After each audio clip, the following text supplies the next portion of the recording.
Good morning, good afternoon, everyone. Good morning, good afternoon.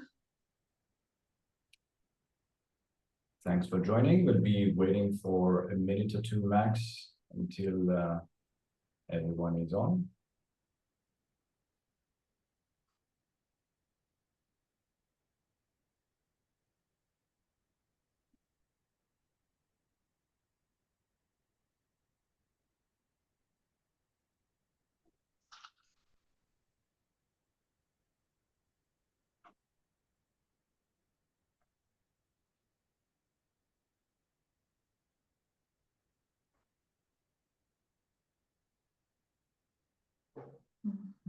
Okay, let's wait just 1 minute. People are getting connected, and we will start in 1 minute in order to keep the timing. Yep.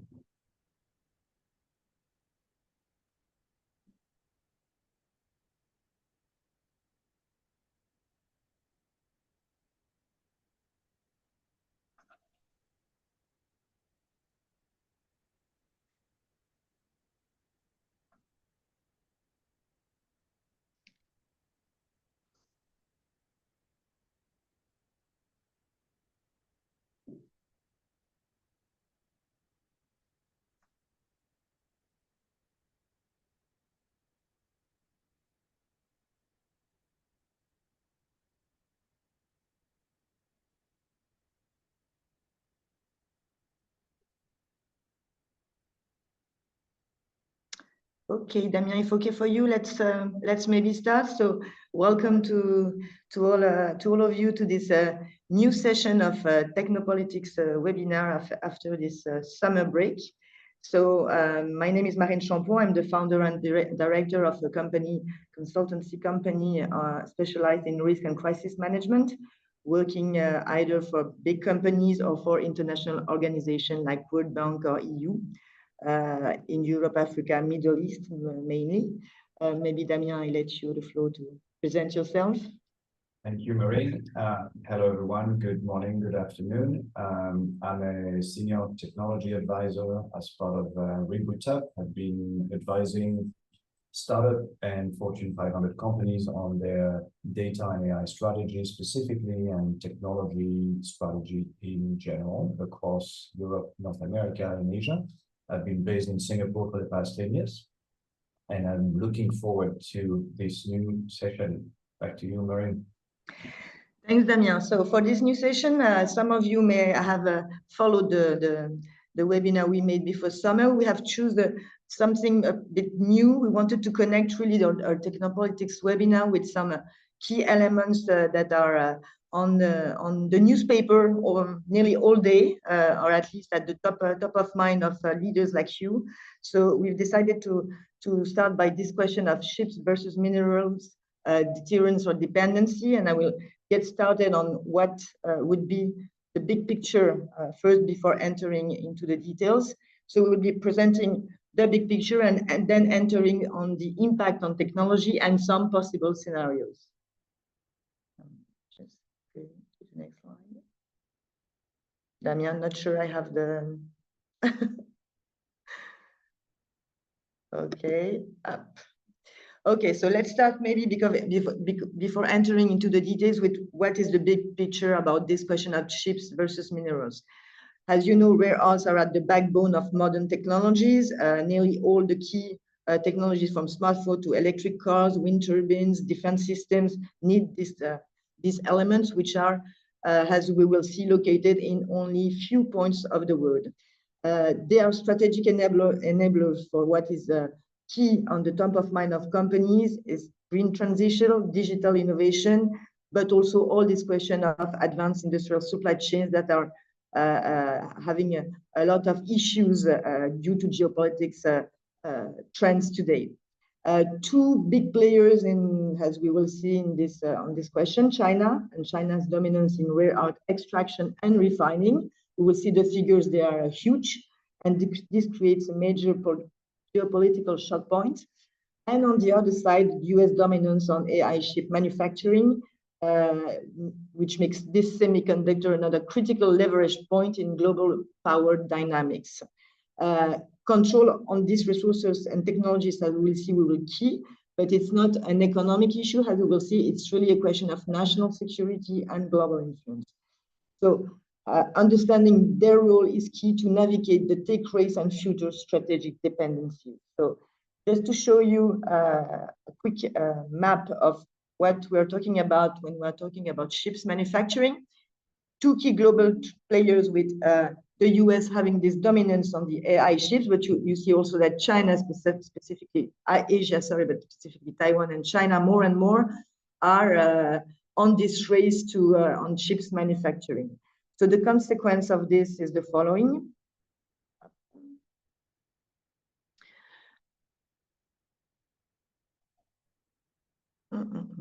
I'm sorry, we have a small issue about the slides.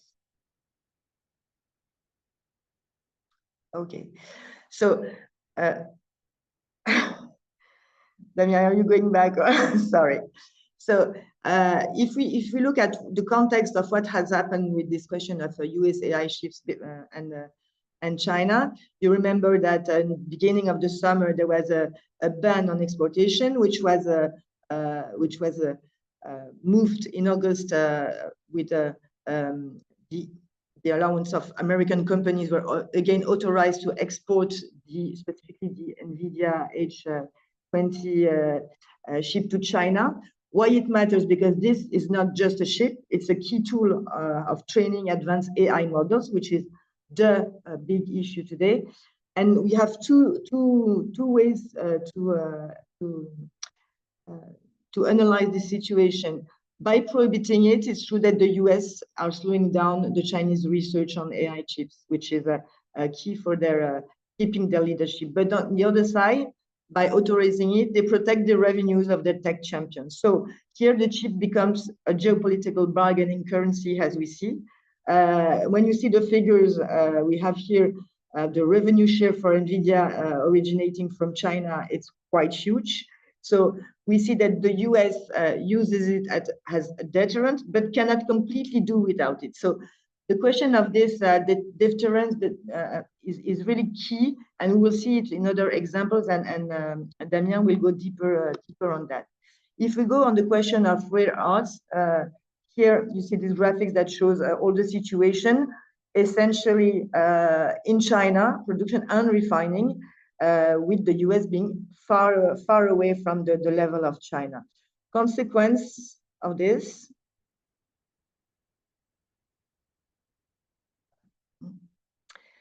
So rare earths is really China's shock point. We mentioned it, rare earths are everywhere, critical element for any technology transition, numerical transition, energy transition. And you see the figures here, 69% of the global production, 90% of the global refining, and 48% of the known reserves. And we have to relate that with also the Road and Belt Initiative of China. And you will see that they can control also all the other extraction points in the world because they have put in place this Road and Belt Initiative. So if Beijing decides tomorrow to block the export of any component, and we saw it, and I guess Damien will come back on that, recently all the production lines of electric vehicles, wind turbine, etc. in Europe, US are all stopped or slowing down significantly. So refining is really the key issue of all the other countries, US, but also Europe. And you will see in this map how geopolitics will really drive the future of AI. If you see where is located the distribution of rare elements, you see how geopolitical tensions can, in the future, impact also the way it is controlled. And if you follow the Road and Belt Initiative, you see how China has already, in Africa, but also more and more in South America, the control of more and more mining sites, key mining sites, that will define who will gain the leadership tomorrow on this question of technology, AI technologies, and their implication on all other industry and value chains. So just to summarize quickly the key elements and on the tech, and Damien will of course go deeper on that. The global race for AI and quantum chip is deeply tied to geopolitical power, as we see it. The relation US-China is key as well, because US restriction can slow down China's evolution on tech, but also it's also pushing Beijing to have more and more will to be autonomous on the question of chip manufacturing and accelerating the global innovation. So this competition forces regions like Canada, Europe, and others to navigate in a complex landscape, because you cannot do without one or the other, and also having to imagine how they can enhance also their innovation with in order to gain more and more independency. So as AI is really transforming all the key sectors in the world, today's decision of the companies as yours that are working on this in these areas will be key and has to be related to this global economics and geopolitical strengths. Damien, I leave you the floor. Thank you, Marine. So I'll continue now to deep dive on the impact of such shortage and disruptions and how it's affecting different parts of or different industries. In the automotive industries, for example, it was known that company like Ford, for example, had it had a delay on the assembly of 40,000 cars because of one component that was missing. That's a component that's less than $1, cost less than $1, and impacted the production of 40,000 cars. So every piece of electronics that's now being put in a car, obviously using some of these rare earth minerals, if delayed, would have an impact, a massive impact downstream to the automotive industry here in this case, and you see imagine the scale and the impact from a revenue loss perspective, and slowing down and shutting down production lines in that respect. Obviously, electronics as well, as serving also different industries, but also consumer electronics overall. Apple faced delays in the past. I think the biggest choke point we've seen to understand the playbook was post-COVID, when there was actually the shortage actually was manifest at this point. And what we're seeing now is it hasn't necessarily affected all consumer electronics, but we know that they are still in some areas. CPUs, for example, are still in a shortage for some appliances using older technologies as well. And analysts are thinking that until later this year, only the industry will be able to catch up on the CPU demand, for example. But that's still contingent on minerals availability, which we see now as being in short supply as the pressure is heating up between China and US over the trade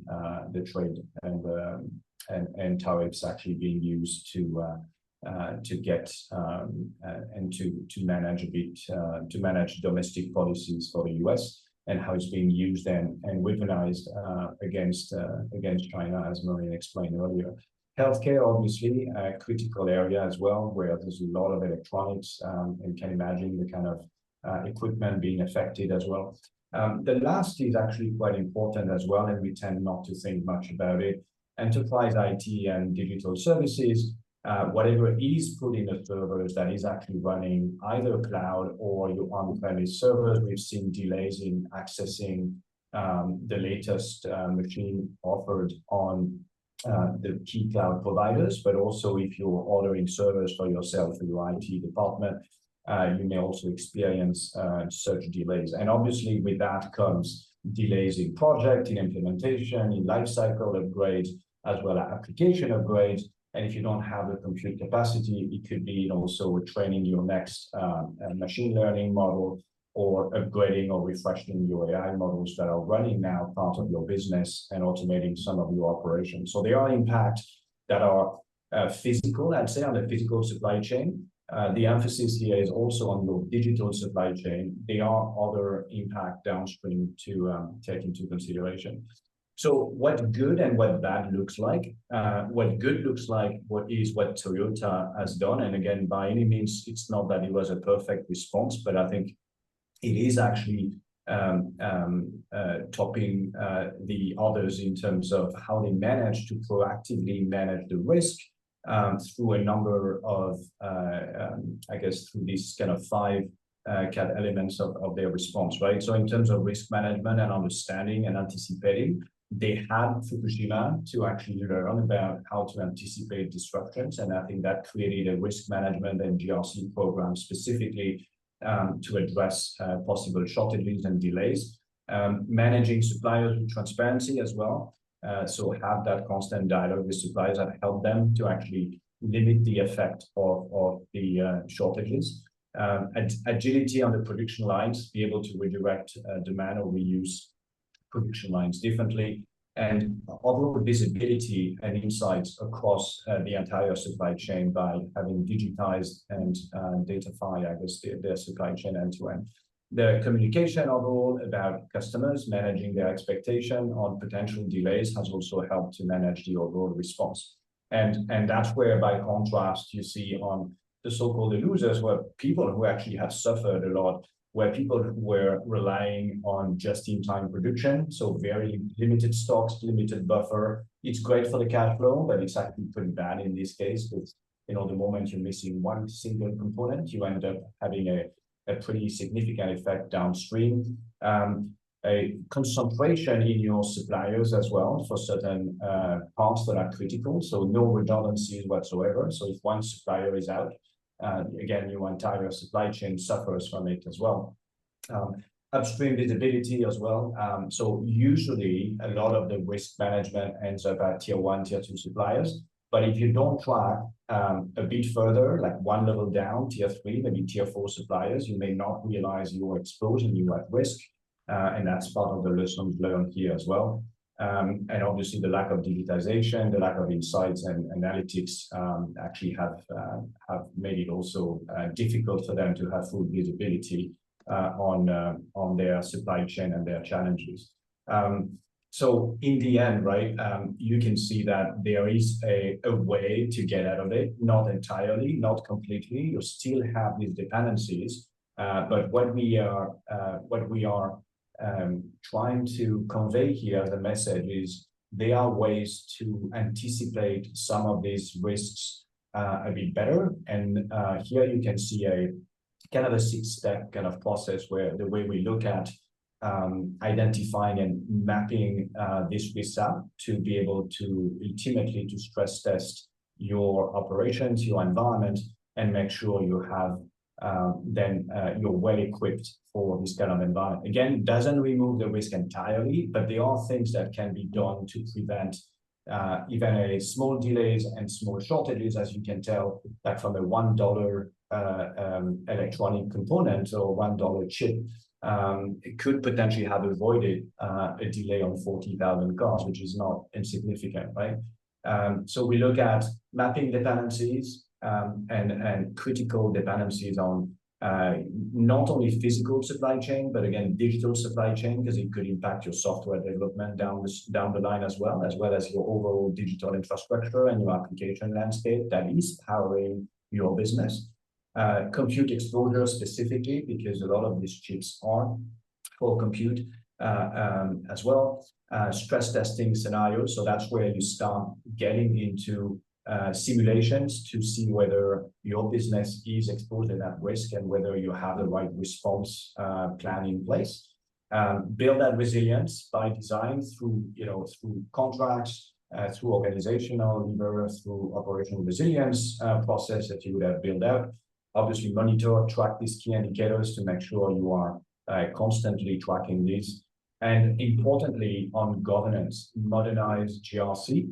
And we have here a specific deep dive on governance in the next slide. Why current governance framework already today? A lot of what I mentioned is probably quite obvious in terms of understanding dependencies, mapping things right. And there is actually a GRC function already in most enterprises, right? But what we've observed is they tend to fall short because they are missing some of the changing landscape that we just described, right? In terms of the kind of risk assumption is focused on, how institutions used to work, how leaders used to negotiate between themselves through a multilateral trade, multilateral organizations, rule of law. And we've seen that a lot of that is actually changing in this landscape. Supply chain visibility, I mentioned earlier, tier 1 and tier 2 vendors usually are very well, are kind of well known and mapped out. But when it comes down later on, like tier 3, tier 4, you may be actually blindsided. Capturing the risk, country level risk profiling is quite common. So I understand the geographies that are at risk, but it's missing the ideology risk, which is usually now part of strongman politics and strongman negotiation tactics that are pushing nationalistic agendas. And that is actually changing the nature of how we should look at regions and we should look at risk in general. And last but not least, you would have seen sudden shift in regulatory-related risks or trade-related risks, from sanctions to export controls to regulatory actions that can be reshaping and impacting your landscape immediately. So what we are proposing here as part of modernizing risk management in generally in enterprises is board level involvement to elevate the understanding of a geopolitical risk at board level, and many companies are ill-equipped to do that today. Perform training and simulation to really stress test the business and understand where the choke points might be, where the weaknesses might be, so they can be proactively managed and addressed. A cross-silo response as well to integrate, cross-functional teams into the process. We talked, for example, about the IT earlier. CIOs are rarely involved, and they're seen as the procurement of technology is usually not included in a lot of these decisions. So physical supply chains have been on the radar of risk officers, but the IT landscape, not necessarily. And we're saying here, I think it should be now more and more integrated into that systemic risk assessment for companies. Dynamic compliance, so here it's bringing agility into the compliance process to help with, to better anticipate major shifts or disruption and not be in a position where you could be exposed to non-compliance in addition to business disruption, which could be even more dramatic in that sense. I'll finish on that note, like how we work and how we help quickly, kind of a 3 type of engagement and 3 type of tiers, how we work with customers. One is on the risk framing, which is reframing, intent, secure, and question. So it's really bringing a new lens on your exposure as a company across your different sites and your different type of business and operations. And that's gives a reframing of the risk exposure you might have. The second one is about really mapping out dependencies in more details, so you have a better understanding of your exposure in more details, mapping out with jurisdiction exposure, as well as the nature of these dependencies. And the last but not least, it's really the operational aspect of it, simulate crisis and really stress test the business in practical situations to help identify the gaps better and be operational and ready for it. On that note, a few minutes left for questions, if any. We'll be happy to take any. Thank you. As I mentioned, you can ask your question in the chat and we will answer them right now. So do not hesitate.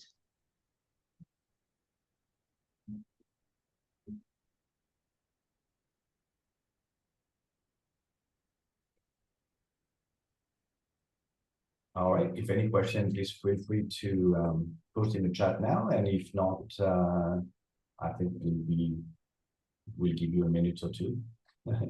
And if not, we'll give the few minutes back to you then. And meanwhile, just to let you know how the next steps, maybe Damien? Yeah. If I can display this slide. Sorry, not there. No. Not there. Oh my God. Yeah, you were there. Yes, went next there. steps will be sending you a summary and the recording as well as the slides by email in the next day at most. And then we'll be scheduling episode 5 next month, roughly in like mid-October or so. And we'll send you the date as soon as it's set up. All right. Okay, maybe one last minute for a question. Even a question on next steps. Otherwise, thank you for having followed this this session. And as Damien said, we will be happy to see you again next month for a new episode and a new issue we'll be going into. Sounds good. All right. Thanks. Okay. Thank you very much. All right. Thanks again to for all, attending. and have a very nice days for all those who are on my side, meaning Europe, Paris, and And the rest of the nice day here. evening for those who are on Damien's side. Sounds good. Thank you so much. Bye-bye, Thank guys. you. Bye. Bye. Bye.